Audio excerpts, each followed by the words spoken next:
The book I chose is When You Trap a Tiger. It's by Tay Keller.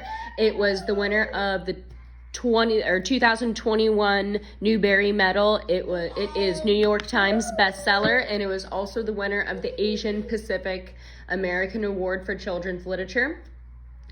It has a Lexile of, sorry about that, 590, and is recommended for ages 8 to 12. So I think this would be a really good book for maybe a 3rd or 4th grade classroom. There is 304 pages, so this can be broken up into different parts. A teacher can demonstrate reading skills for the students, and then they could practice them on their own, or they can be in partners.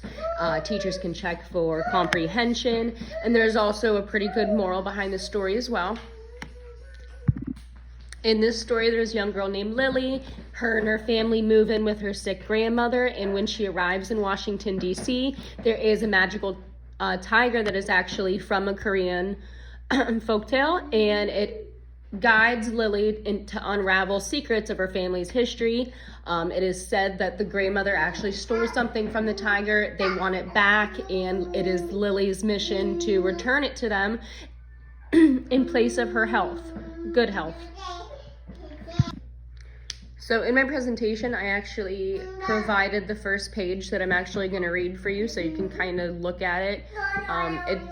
It's a pretty easy read. There's a lot of dialogue though, so I would definitely make sure when I was doing guided reading that I emphasized on the dialogue, so that they understand the difference between, when somebody's talking, when the narrator's talking. When You Trap a Tiger, Chapter 1. I can turn invisible. It's a superpower, or at least a secret power. It's not like in the movies, and I'm not a superhero, so don't start thinking that. Heroes are the stars who save the day. I just disappear. See, I didn't know at first I had this magic.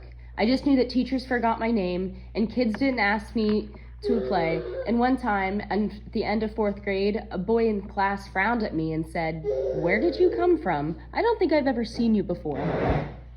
I used to hate being invisible, but now I understand it's because I'm magic.